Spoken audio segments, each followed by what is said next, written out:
All right, so this is our third of 8, creating a culture of spiritual growth. And we're going to kind of continue. I think that the successive classes are going to kind of build upon what we kind of introduced a little bit last time in particular. So this part 3 is it's humility, mercy, and surrender, and the 3 crucial terms that we use a lot in our philosophy. And last time, we talked about the internal aspect of bhakti, the anukulyena, and that the good feeling we have towards Krishna. And it's something that we all of us here who are the devotees, we have that. We wouldn't be associating with Krishna consciousness if we didn't have some kind of good feeling towards Krishna. But when we looked at it, it became quite clear that the quality of that, the intensity of that, the degree of that makes a whole lot of difference. It's something that's worth spending some time with, because we heard that if somebody has a great deal of it, like Mother Yashoda, Krishna may even allow her to do something he doesn't want her to do. Or like the wife of Vidura was mistakenly feeding him banana peels, and he was eating it happily because of that intense anukulyena. And then if it's present, even small gifts, a leaf, a fruit, a flower, a little water is acceptable. So it's something, and just also to us, that good feeling towards Krishna is a real powerful motivation for our enthusiasm to connect with Krishna. And so I think too often we get caught up in the actions we're supposed to do, which is only that's the action, that's the Krishnanushīlanam, but it's not the anukulyena. And also in our understanding, we have a lot of information, and so we live a lot in our heads. And so if I ask you, a simple question, what does it mean that we're not the body? You'll kind of look up into your head, because that's where your information is, and you'll describe what it means and what that, why that's the case and what we really are. But if I ask something more deep that takes some contemplation, like, what is your feeling towards Krishna? What do you really feel towards Krishna? You'll see your attention goes down. It's more in the heart area. You're not looking up anymore, you're looking down. And so that's where deep impressions are made and are created. And so, like, when we have to consider the situation about what do we feel about Krishna and the related items, what is our faith, and what is the reason that we want to serve Krishna. Those are deeper concepts that are done with a different faculty. Up in the head, this is manas, mind. And I'm suggesting that the heart part is more buddhi, which is right next to the super soul. Super soul communicates to us through buddhi. And if you enter into that kind of situation where you're dealing that's just what I'm here for. And you're going in that area, then different things happen. Like you'll still be connected with your mind. The mind will still feed you ideas when you're having that serious contemplation, but it'll be slowing down.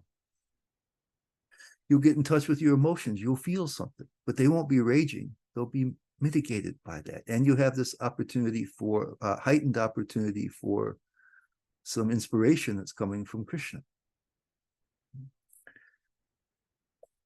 And so and what happens is with buddhi, with this Prabhupada calls it the intelligence. There's not a good English translation for that faculty of understanding. Is that you begin, it transforms you. You begin to see differently. I think this is part of what's meant by when you have knowledge and then realization. As Prabhupada was mentioning, he gave that purport where he was saying how we can feel that we're not the body. And he was by using intelligence, we can feel that we're not.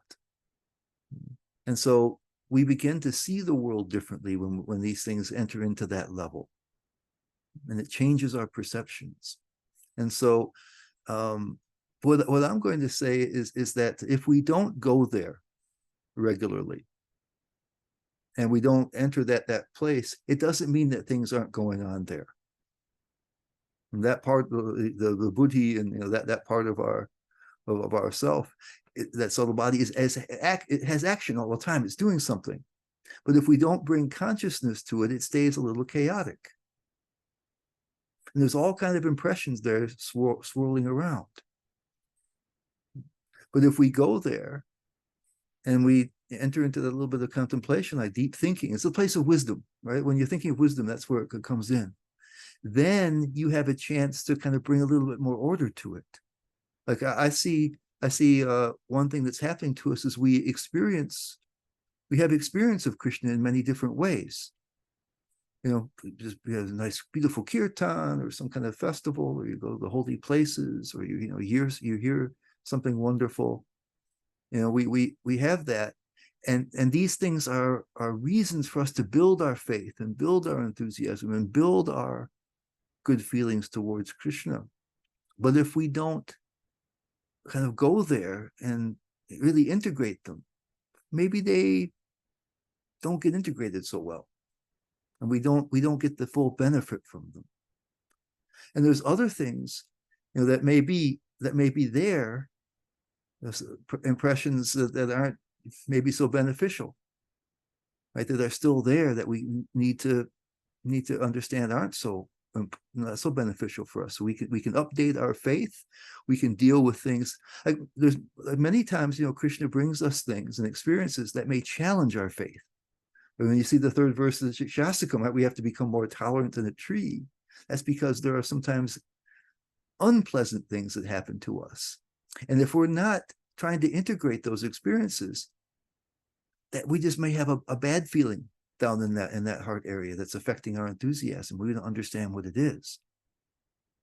Certain things are happening to us that don't agree with us. It forms an impression. And if we're not going there and putting some consciousness on it, considering it, that may just be affecting us without us really understanding that it's there and what's happening there.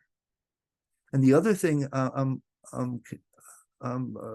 suggesting, and that's why we're kind of headed in the direction we are, is that there may be some misconceptions to even normal terms that we use that help us to understand devotional service, that may be creating impressions that aren't helping us as much as they should.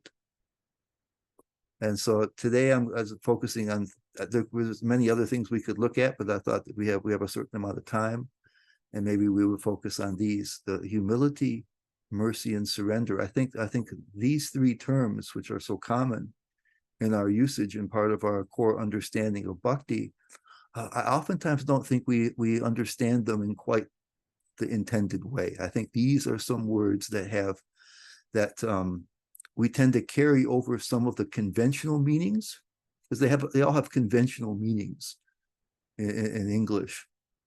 But the spirit, when taken in a bhakti context, they're different than those. And so that's why I want to take this. And so I think if we can kind of say regularly, use that other factor besides the mind and open up the heart a little bit. And one of the things that can happen is we can kind of retroactively change these definitions and replace some of maybe the negative impressions that come from them with positive ones. So anyway, hopefully it'll be a little clearer once we continue.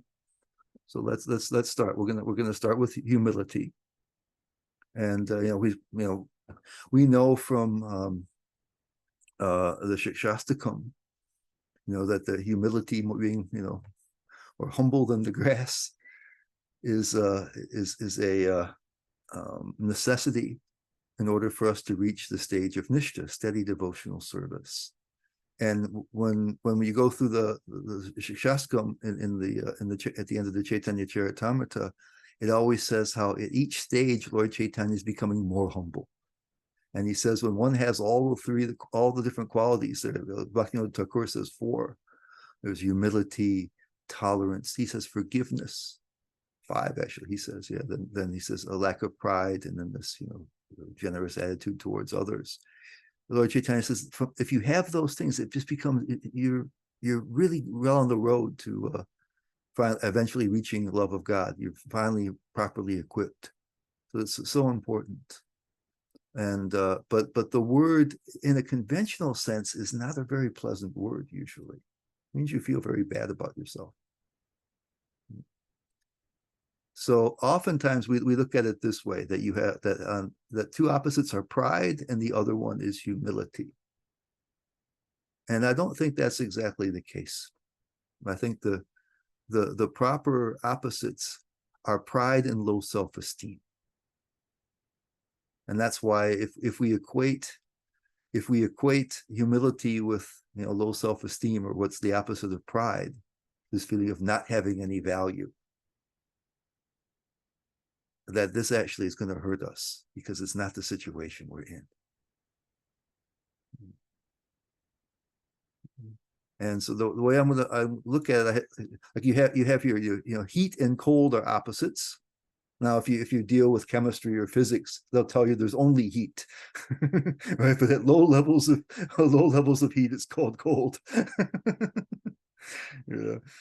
So in the same way, I'm saying that that pride and low self-esteem are both just levels of self-esteem. Pride is too much self-esteem, and low self-esteem is too little, and there's all the degrees in between. But I think that's what it says in chemistry, right? There's only that heat is a measure of vibration, and so it can be very cold by our perception, and so there's some heat there, And so in a similar way, there's the core thing is self-esteem. How do we feel about ourselves? And if there's too much of it, it's pride, and if it's too little, it's low self-esteem. Mm-hmm. But our situation, and so usually in that case, it has. I mean, of course there's people who are delusional both ways. There's all kind of complications that can happen from this, and we're not going to be able to go into that. We don't really want to. But usually, there's a couple of ways you can measure that. There's either a certain scale of success, depending on whatever you are, wherever your self-esteem is coming against. You can measure your value against a certain external scale. If you're you're a basketball player or something, right? Are you a professional basketball player, or are you playing on the street corner?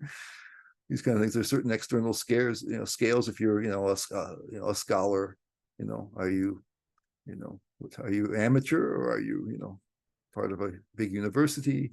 If you're a business person, this is a small business, a failing business, or a big business. So there's external scales that you can measure yourself against to see if you're successful or not. And then the other thing you do is you compare yourself to others. And I think you can see here that can be a real issue with our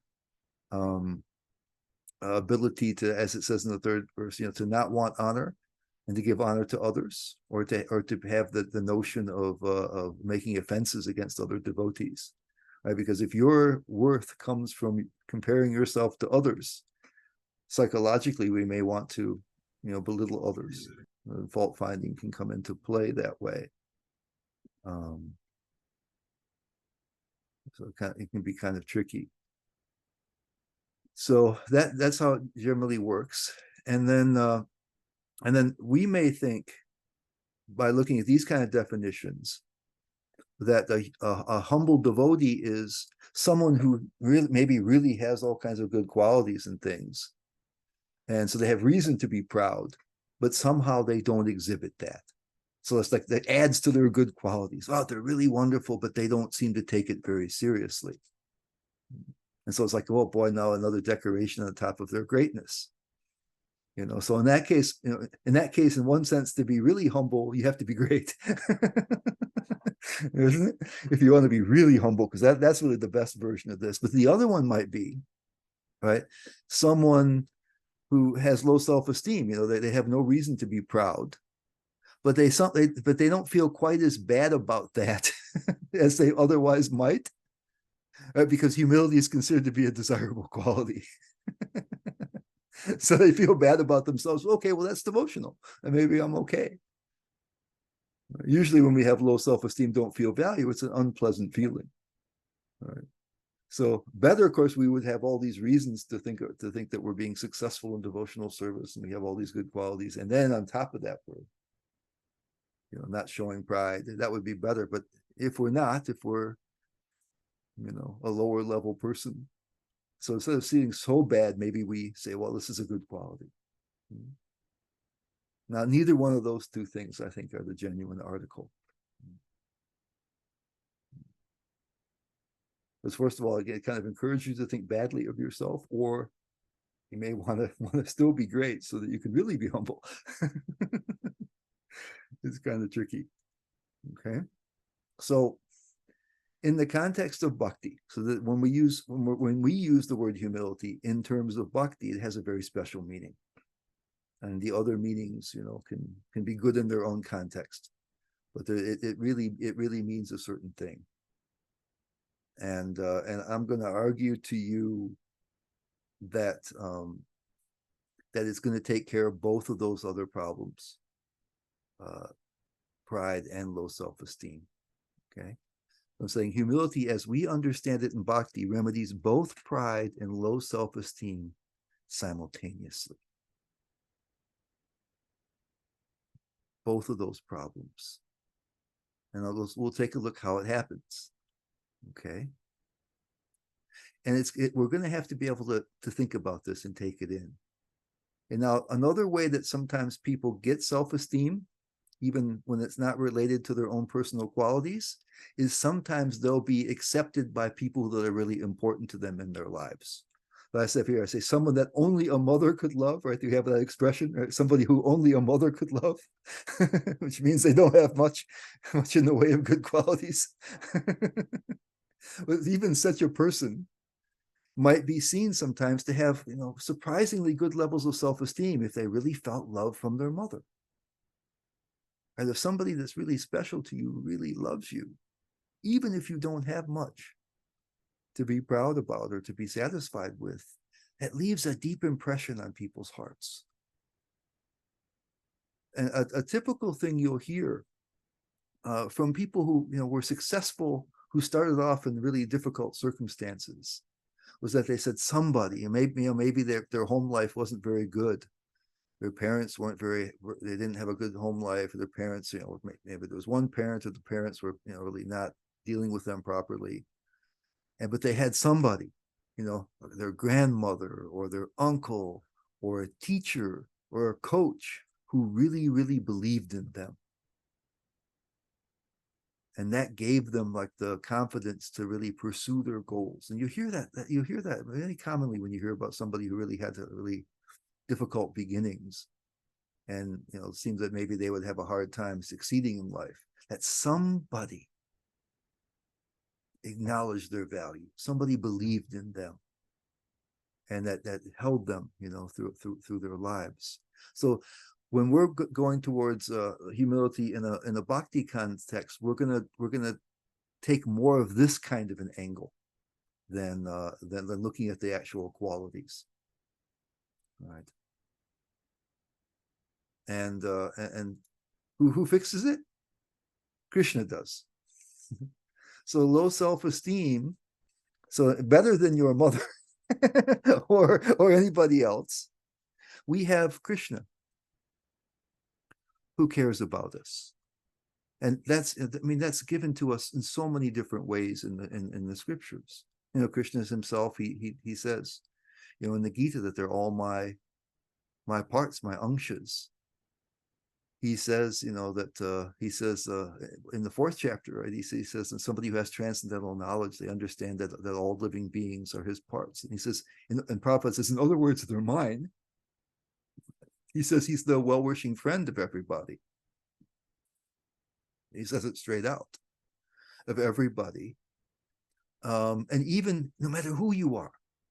I mean, in the 16th chapter, right, it says that the demons are mama praprayaiva. Ava is like, means certainly, all right? Mam means me, and the prapya means don't attain. So they certainly never attain me. That's what it says. Krishna says they not only don't, but they certainly, Ava, don't do it. And Prabhupada in the purport there, he says, well, sometimes the demons get killed by Krishna and are delivered, but those are kind of rare.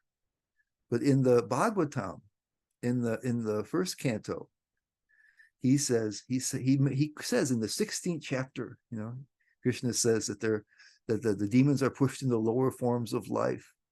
He says they have no knowledge of Krishna. But he says what happens is that by the divine will, he says, great devotees are born in different countries of the world, and they gradually rectify those persons to God consciousness.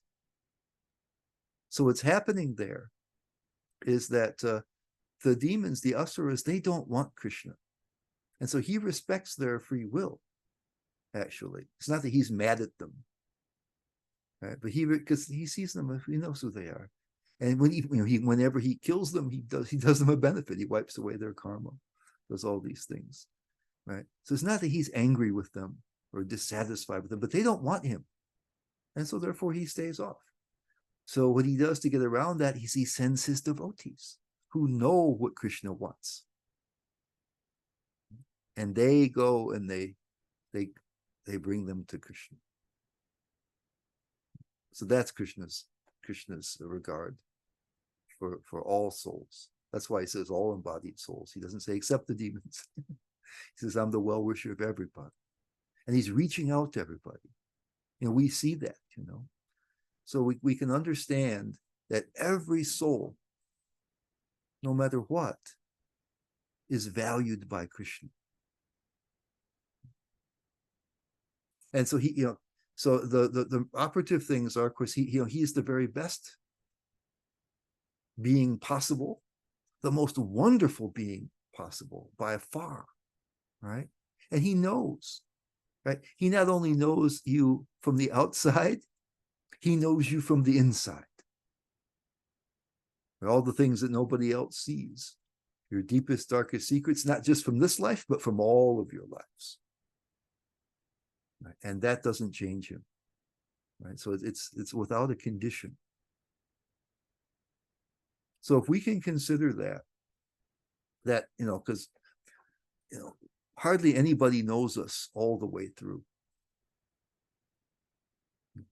and we would be embarrassed if somebody knew us all the way through, because it's not just our actions but our thoughts. He knows our thoughts, every bad thought we've ever had, what to speak of action, every bad sentiment we've ever had, and none of that matters to him as far as his well-wishing is concerned. He sees us all as valuable, and he continues to work to bring us to him. So that's the basis for our self-esteem. It doesn't matter about what qualities we happen to have currently or before. It's not conditional on us achieving something.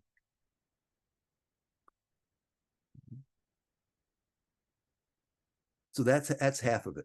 Okay, that's the low self-esteem. But otherwise we can say, well, God likes me, right? So that must be pretty great. He's great. He likes me. Conclusion is, I'm pretty great. But so then now we got here the low self-esteem is gone, but now we've replaced it with pride, right? So that's why the other part has to come in. The pride is remedied by how inconceivable that fact is that Krishna cares for us. We do not deserve it in any way, shape, or form. Right? And because we can go, and one thing we can say, of course, that lets us think that Krishna can still care for us no matter how bad, how many, we've had many births, maybe as demons and other kinds of things, low animal life and things, that Krishna can see through us, right? He knows that whatever physical and subtle body we have, is temporary. And the soul is, it says in the Gita, right, the soul is never changed. Right. So we never become bad. The soul is this beautiful little spark of Krishna, always and forever. So we could conclude that, well, Krishna, yeah, the reason he doesn't worry about our external qualities is because he knows who we are in the deep way. So I'm a beautiful spark of Krishna, right? So that's the reason for pride, right? That's why Krishna does it. All right. But even so, we're little parts. And compared to Krishna, whose qualities, his beauty and charm and power and everything are just off the charts, comparatively, we're tiny. Even someone like Radharani, right, who's so dear to Krishna, and is, unlimitedly wonderful, she thinks that Krishna's so charming and so wonderful, she can't possibly deserve his love. When somebody is so much greater, but you know that the love is there, it's like it's two notes, right? I'm comparing it to a dyad. I was thinking, I had to look it up. That you have chords, and usually, I guess they say sometimes for a chord you need some people insist that it takes at least 3 notes. And so I have 2 notes here, and that they call that a dyad, when you play 2 notes at the same time musically. And so I'm saying these 2 things, when they come together, the understand that we are loved unconditionally by Krishna, and how the fact that he is so much infinitely greater and more wonderful than us, that it's only his infinitely warm heart that causes us to feel that way, causes him to feel that way. It's his heart that causes him to love us, not anything about us that's so great. Prabhupada sometimes uses that thing where a child will give the parent some gift, insignificant gift, but the parent will think it's such a great thing. Right? So we're like that, But Krishna accepts us and cares for us because of his heart, not because of anything about us. But it's steadfast. It's always, we can count on it. Right? So when you bring those 2 together at the same time, right, that we're loved by Krishna, and there's no way it has been, could be, would be, will be, ever could be deserved. It's mind-blowing. It's mind-blowing good fortune. And when those two different notes, right, merge together, you get Vaishnava humility. And so in one sense, you're feeling very, very tiny in the presence of that love, which you could never return fully. And at the same time, you're in ecstasy because you're loved by Krishna. Who cares about anything else? Right? So the humility, it's not a feeling bad about yourself at all. But it's a feeling of smallness, that I could never deserve this, and I could never repay this or reciprocate this fully. Which then makes you want to do something for Krishna, at least whatever little thing you can do. So it's complete security and complete beautiful smallness. So our humility really comes in connection with this remarkable feature of Krishna, that being the greatest and the source of everything, and the most wonderful. Because in Vrindavan, the devotees don't know he's God, so they don't know about his greatness and his power and that kind of stuff. But he is so charming. He is so sweet. He is so beautiful. He's just captivating in every way, that they can't feel that they could ever be equal to him or deserving of him. Because he's infinitely wonderful, infinitely charming and beautiful, and continuing to go so.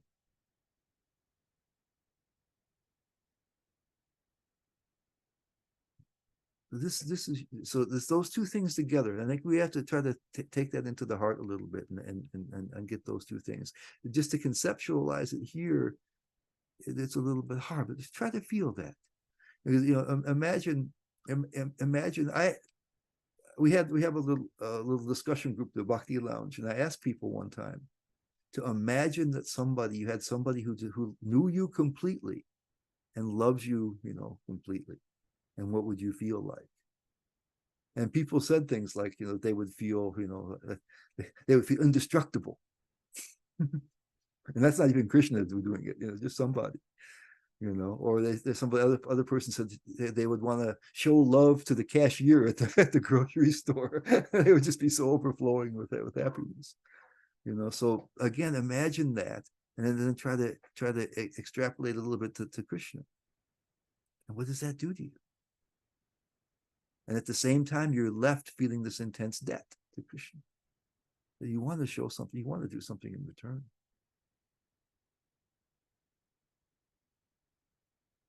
You badly want to do something. And so the great devotees, they always feel like, even though they may be doing so much service, they feel like they haven't done anything. Right? Because how can you reciprocate the love of somebody so great? You can't. So they feel they've made no progress whatsoever in their reciprocation. So it's no service. It doesn't count for anything, That's how they feel. That they're just becoming more and more indebted all the time to Krishna. They're losing ground. So humility is this beautiful thing. It's an enlivening thing. But it also softens you. It makes you gentle. It makes you grateful. Those two, so it's two notes, and you got to play them together. When they come together, then you've got humility.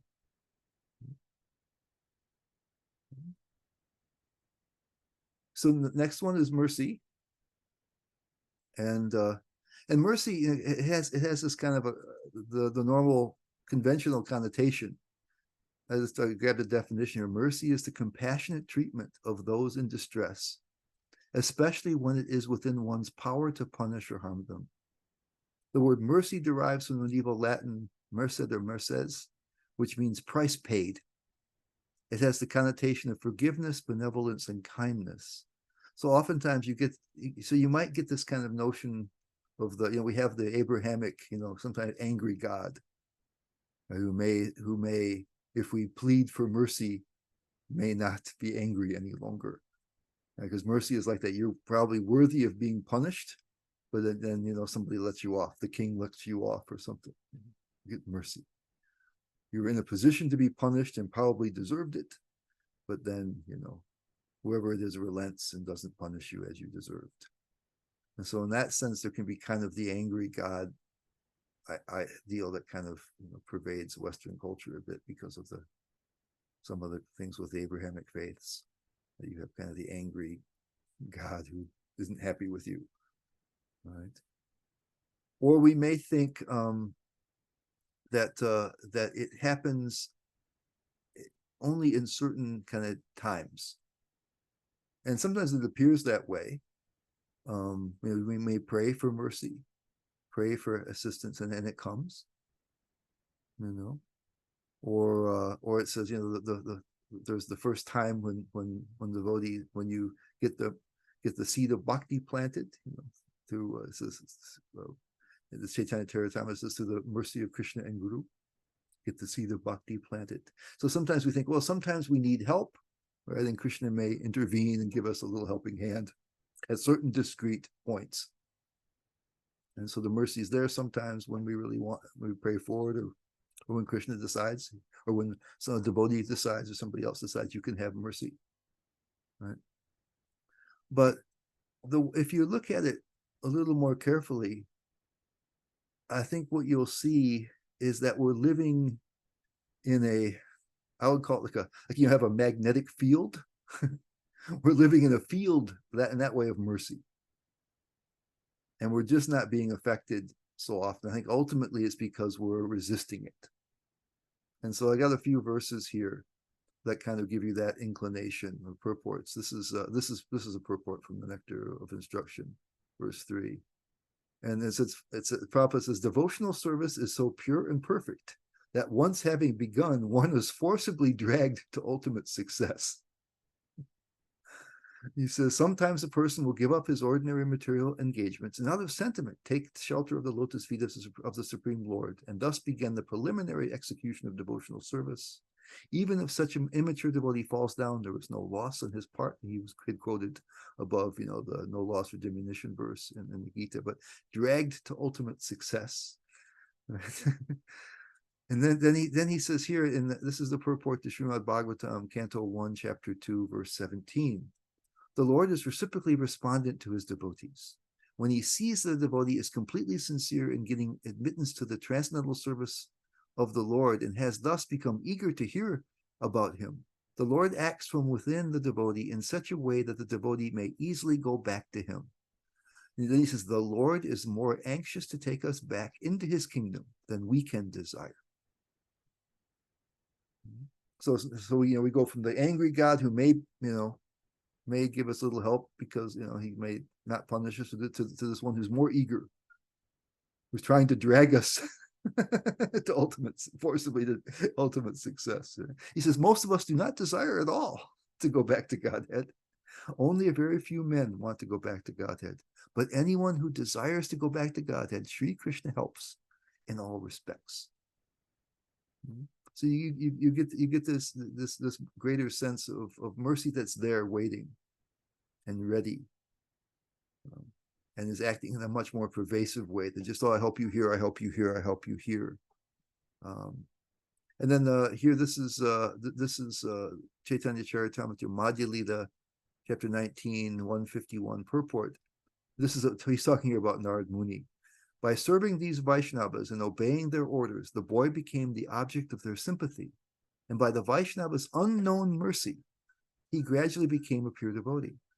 In the next life, he was Narada Muni, the most exalted of Vaishnavas and the most important guru and acharya of Vaishnavas.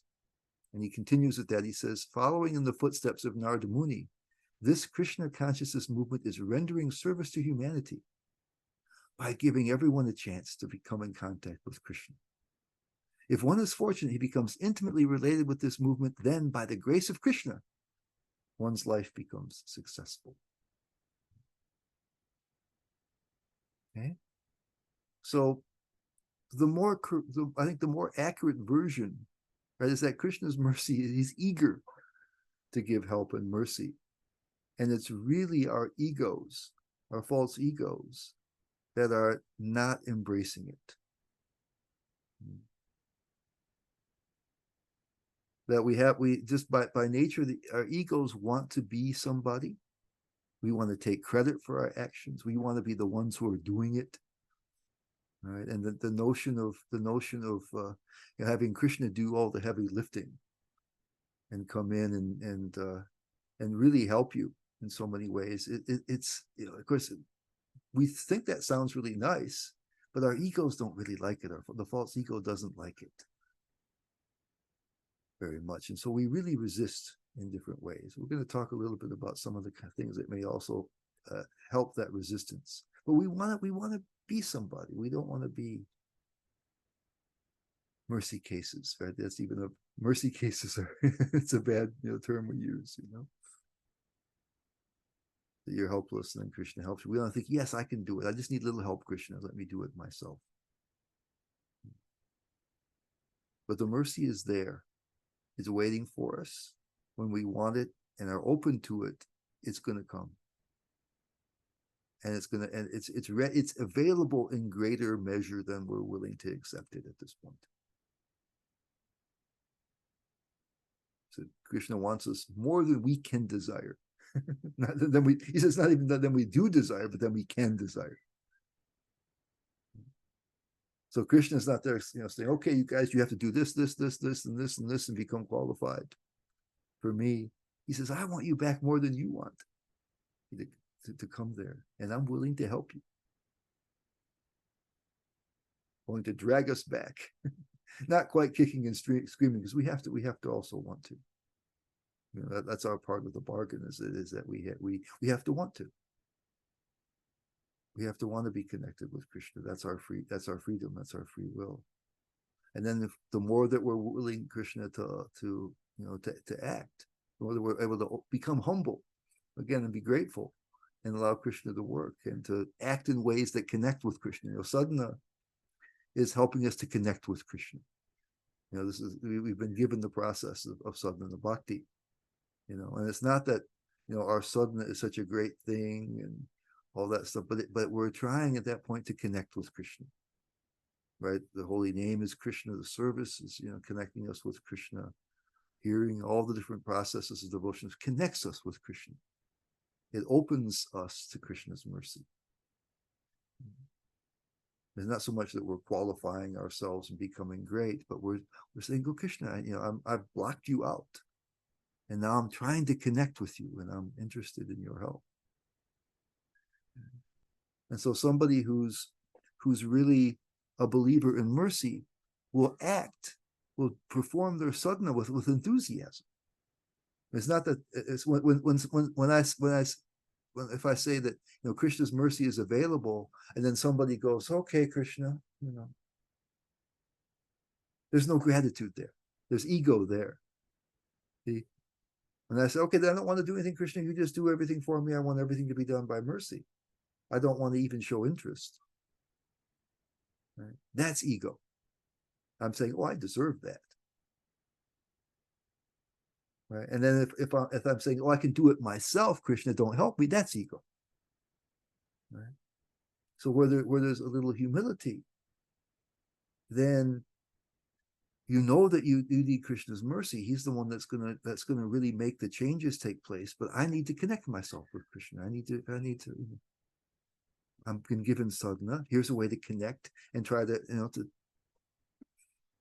to make a way for the mercy to come in, to agree to it, to be eager for it, and then in that way that person can be more enthusiastic in their sadhana and other service activities than either one of the two proud people, the ones who are trying to do it themselves, or the ones who think, "Oh, Krishna, I deserve it, so why should I have to do anything?"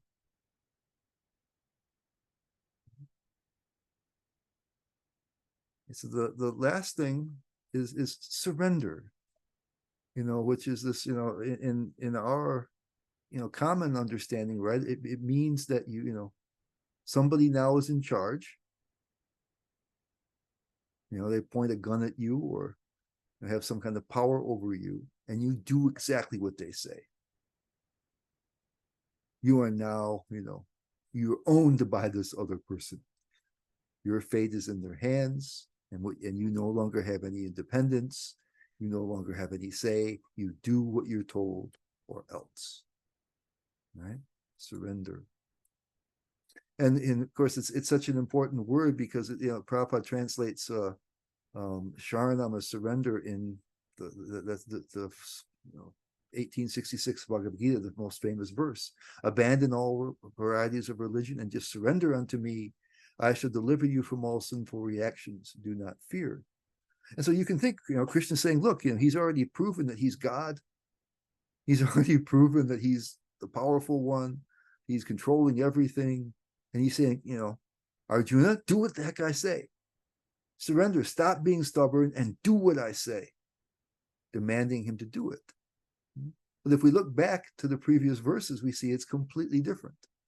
Right? In 63, he says, 1863, he says, "Thus I've explained to you knowledge still more confidential. Deliberate on this fully, and then do what you wish to do." So he's says, "Do what you want." Then he's going to say, "Do what I say." 3 verses later. And then he said, and Prabhupada says here, he says, "Hear the words, Yatechasi tata kuru, as you like, you may act, indicate that God does not interfere with the little independence of the living entity." And he says, surrender is to the Supreme Personality of Godhead is in the best interest of the living entities. It is not for the interest of the Supreme. Right? So otherwise, when you surrender somebody forcibly, They're good. They want you to, they want or need you to do something. And it's going to be in their interest for you to surrender to them.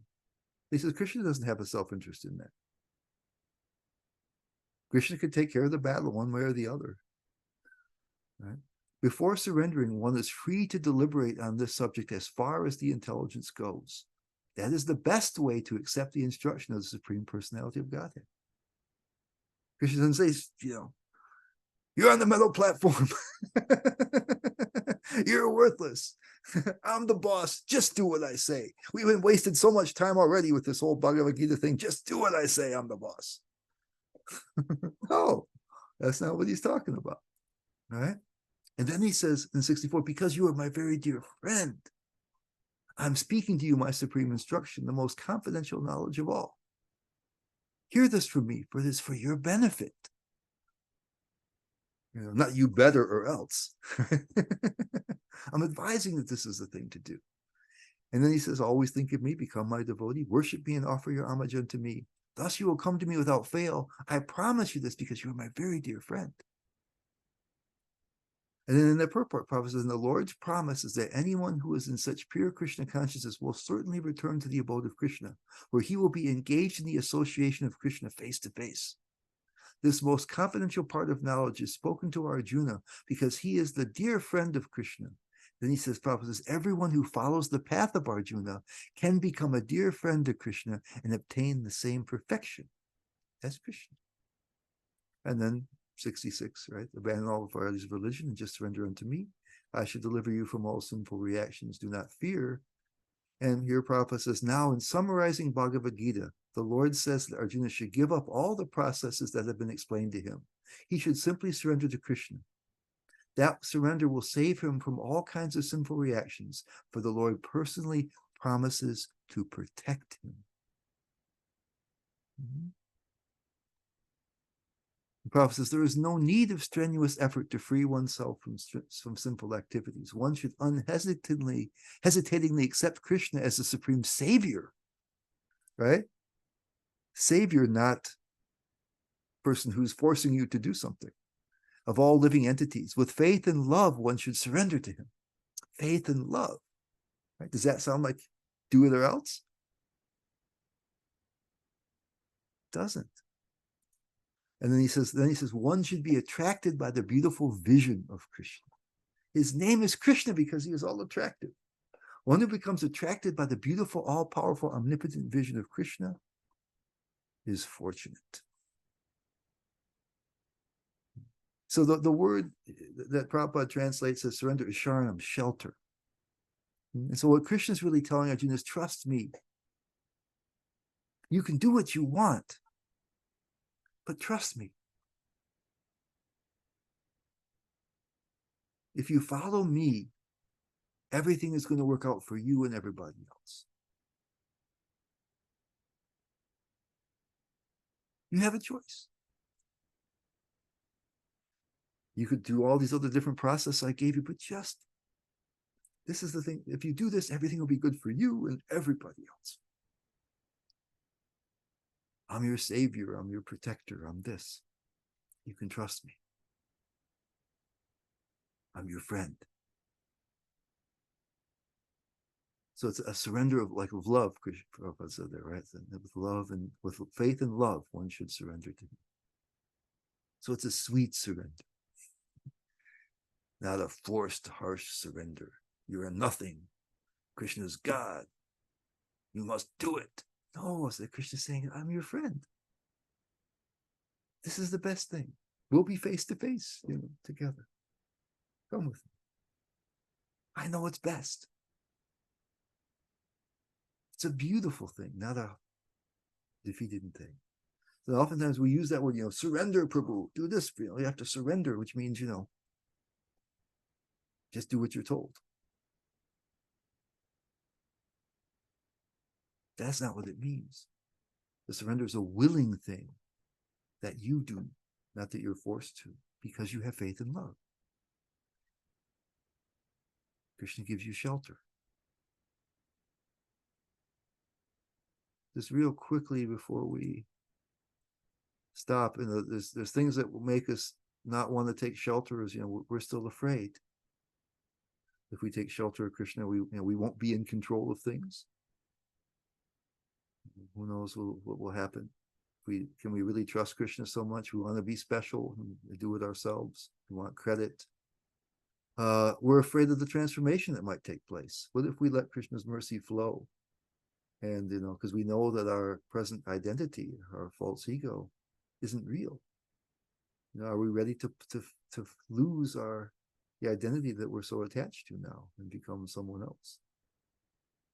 And the various different things are there that block us from really taking real shelter and doing it. We don't have much time here. So to me, all these things are nice little concepts that you can process here, but they won't do much unless you bring them here. Bring those two notes together. See what that feels like. If you can feel what that feels like to be loved by someone like Krishna, and to know that it's only his heart. It's not because you deserve it in any way. It's a tremendous good fortune. It's just because of who Krishna is. That surrender doesn't mean losing your freedom, but actually exercising your freedom in the best way possible. Krishna says, come to me. All this, you can do anything else you want, but just come to me. This is the best. It's good for me, good for you, good for everybody. And Krishna's ready to help us. It's in the background. He's wanting us. He wants us more than we want him, and he's ready to help us if we're ready to let him do it. And then said that means, of course, doing our sadhana to connect ourselves with him. But that should, the notion of that help and the notion of all these things should make our feeling about Krishna be so much better and so much different. If we can incorporate this, so we have to take it to the heart, to the buddhi, to the intelligence, and really feel it and understand it and connect with it and let it become a part of it. Because these other impressions are already there. That surrender means being defeated, losing your independence, becoming, a thing really, for someone else to control.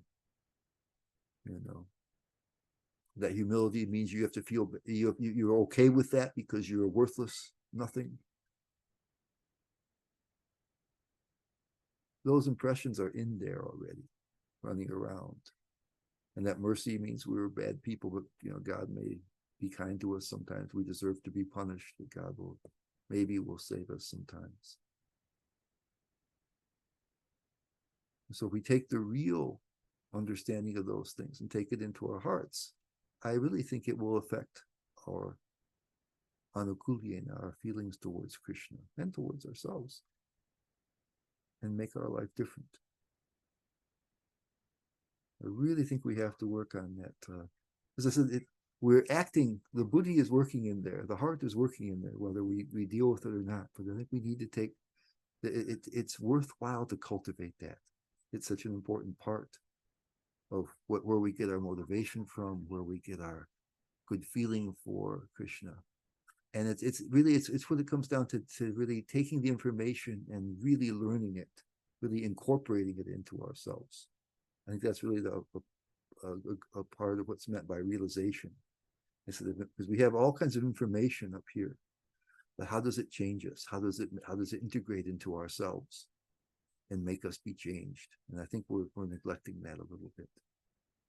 So we're going to continue along with some other things I think that we can integrate and will be useful for us to dissipate doubts and give us some enthusiasm and a deeper feeling of connection. That's the goal.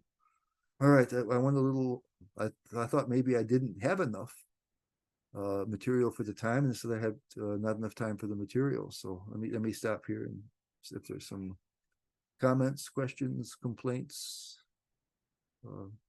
Bring them on. I'll deal with it somehow. I had a question, Prabhuji. Yes, please. Once, you showed that, first of all, thank you. It was a great lecture. when you showed that slide about the dyad, Bhakti, humility, I think humility in Bhakti dyad, Yeah. It's when made up. someone, Yeah. Go ahead. it's, yeah, those two dyads, when it's made of those two particular aspects, and one starts to feel that way, is it, um, what's my question? Is it wrong to, once you start to feel that way, how does it make one feel? And can you revert back to not, feeling that way? Or once you have it, you have it? Well, when it makes a deep enough impression, you'll have it, I think. But I think we have to make some effort with it. I really think we have to kind of come to the heart and try to feel those two separate notes, right? You play them both, like a little piano. Play one note, okay, and then play the other one. So you know what they both feel like, and then you play them both at the same time, when those vibrations come together into a single note. That's the humility. So they got to play together. So first you have to understand what one is and what the other one is, then you play them both at the same time. And that vibration is the real humility. And if you can really feel it, I think it begins to stick with you. So I think we have to keep going back and remembering it, because we're going away from the heart and back into the head and all this kind of stuff. But I think we can make that a gradually deeper and deeper and deeper impression. So I think all this stuff takes some cultivation. All these things take cultivation at that heart level. And I think And that's is it part of our sadhana. cultivation? I would call it a cultivation of some kind, right? If you just try to realize it, you try to experience it that way. I would call it something like, because if it makes a big enough impression on us, just by hearing it, it could stay there. If we were open enough when we hear stuff, sometimes something can just make an incredible impression. Like Shukadev Goswami, when he heard the verse about Putana that Vyasadev's students were chanting in the forest. When he heard that, it just went right to his heart, and he was converted. But we're probably not open enough yet. So I think we actually have to take our Krishna conscious experiences and our understandings and try to incorporate it. Like really, really contemplate it a bit. Try to feel that. Try to feel those two vibrations with humility. See how they come together and see what that feels like. And I think it begins to leave an impression. So we understand it at that kind of visceral level, not just at the intellectual level. And we begin to see things that way. That's my thesis. But Thank you. And I think when you feel that way, you're that love for Krishna starts to, it's like butter melting. That's and the you idea. get teary-eyed, and you feel, wow. Okay, thank you. Yeah, that's the plan. You said it nicely. That's the plan anyway. We're open to that.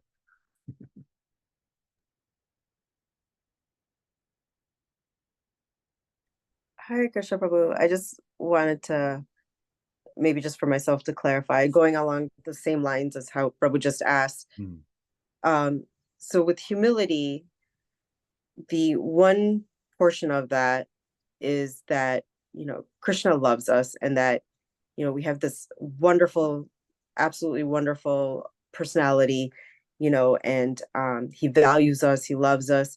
And at the same time, we don't deserve it, is the second portion of it and stuff. And that comes together. That's the thing that has to come together. That feel like in every aspect that he loves us, even though we don't deserve it, and just that feeling you get from it. Yeah, it's a wonderful miracle that he does, but we can't feel it because otherwise then we get pride, right? If we think, oh, he loves us, then I can get pride from that. So that the love kicks rid of the low self-esteem, but then we can be proud if we know that it's just a mind-boggling miracle from his heart. Therefore, we can't get proud. So those two things together, when the two notes come together, you play them both at the same time. Yeah. Then that's humility. So play with that. Play with that and see if you can feel it. Thank you. Just wanted to clarify. Thank you. Yes, Sachindra Prabhu. And a follow-up question, Prabhu, is that, when that feeling comes that, I love, Krishna loves me, I love him, but he's so great. I don't deserve it. You feel that love, reciprocal love. But then at a certain point, just like if when you start to become aware of your, I mean, Swarup Siddhi, and you start to realize you start to act in that relationship eventually, hopefully in some lifetime, of who you are in the spiritual world while you're in the material realm, then you won't have that feeling. Then Oh, it'll you be, will. You will. You'll still think that Krishna is he's just unbelievable. That your opportunity to be anywhere close to him is just fabulous, and you'll feel even more indebted to him. Yeah, you'll feel even more so. The humility only increases with advancement. but what about when Srila Prabhupada says, like, when you have that feeling, Krishna is mine and I am his, like, he's my best friend. You have Yeah, that pride that he's my best friend. I love him and he loves me. He's mine. but what you want to do is when he's mine, he's the one you want to please with all of your heart. So it's like, and so it's different than like a material type of possessiveness. Completely different. It's a high level ecstasy. But they like you see it at the end of the Shikshashtakam with Radharani, the highest devotee. Right? She says, you can I'm falling at your feet. You can pick me up and embrace me, or you can trample me under your feet. You can mortally wound me with your absence, and you're the Lord of my life, unconditionally, Prananath. And so you have these moments, because Krishna likes that. Krishna likes when Radharani gets mad at him, so I'm not going to deal with you anymore, these kind of things. But at the root behind everything is that they feel that Krishna is just so wonderful, and he takes their whole heart and takes their whole life away. You're the Lord of my life. And so these other things are just things that build on the ecstasy, and that's just kind of beyond our comprehension at this point. But the root thing is still there, that it's just, you can't believe that you're associated with Krishna. Such good fortune. How wonderful it is. So yeah, those are hard to explain, because I mean I can't explain it because I'm not on that kind of level, but those are like really deep types of ecstasy. But like if your mother shows, yeah, Krishna's my little boy, that means that her desire to please him is even more intense, because he's dependent on her. And the other residents of Vrindavan, they think, because they don't know Krishna's God, they think that Krishna needs their service. Right? They don't know his power, but that he's so wonderful, and so they want him to be as happy as possible. So they need to do stuff for him, and so that makes their love uninterrupted.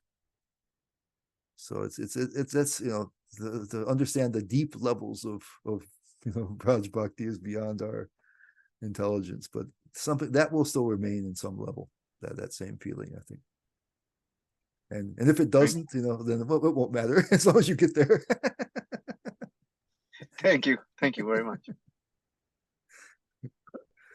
Giri Govardhan, Dandavats. How do we reconcile Krishnadas Kaviraj's statement, "I'm lower than the worm in the stool"? I mean, that sounds like low self-esteem. I like that part of the presentation. Yeah. So how do you explain that? Because again, this is coming from a level of prema. So and so the way I see that is that, again, he feels like he could. It's such a miracle that Krishna wants to be with him and to care for him as he does. It's so incredible, and he feels completely unable to reciprocate that. And so in that way, he feels like a complete failure. Compared to you, I'm nothing. But it's ecstasy. It's a super powered ecstasy. And so that's why it's hard when we deal with people who are living with prema. We can't we can take a general attitude, but we can't get so specific and so intense because it's prema. It's so much deeper than we can deal with, and so we can't emulate that or imitate that. But it's really ecstasy. It's a tremendous ecstasy. He's expressing it's a way to express how wonderful Krishna is. And so Okay. and he feels such a failure in trying to be able to do anything that would in any way reciprocate what he's received.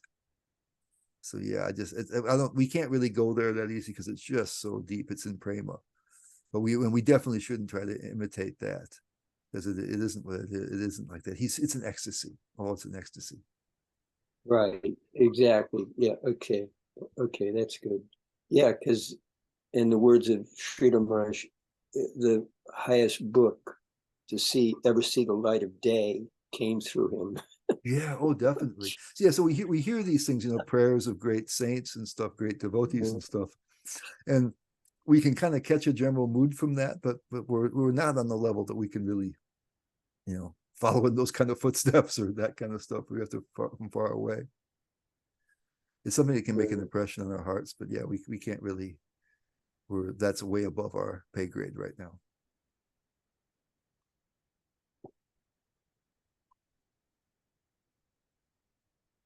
It's like that one disciple of Prabhupada once said, "Prabhupada, I'm the most fallen." And then Prabhupada said, "You're not the most anything." Yeah, that's right.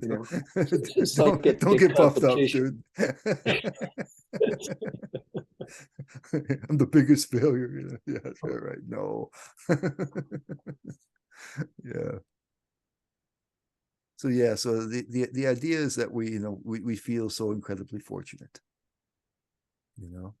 That's kind of the humility vibe. And so he's feeling it to such a level that we can't imagine it, because prema is just a whole other world. So he feels like that, but that's an ecstasy.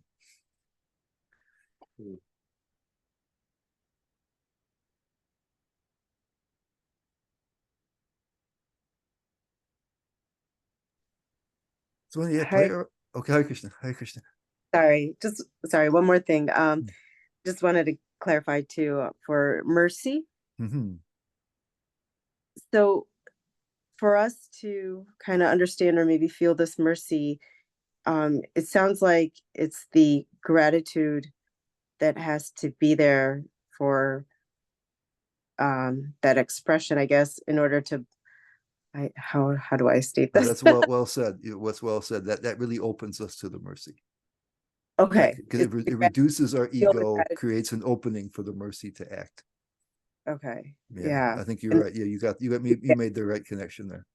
Okay. And then that's where the enthusiasm will grow too. Oh, it does. Yeah, of course. Yeah. When you start having that gratitude for the mercy. Oh, yeah. Yeah. Okay.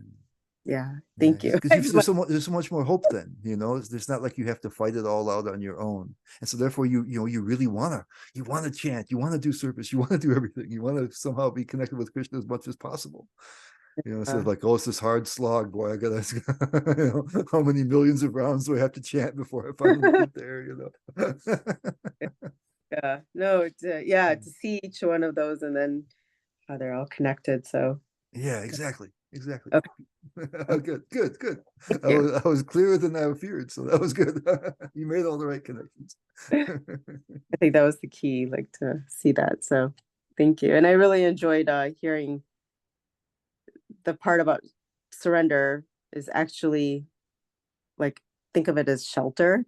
Yeah. And stuff versus like, it's not forced. It's out of love and it's out of faith, and to take that shelter.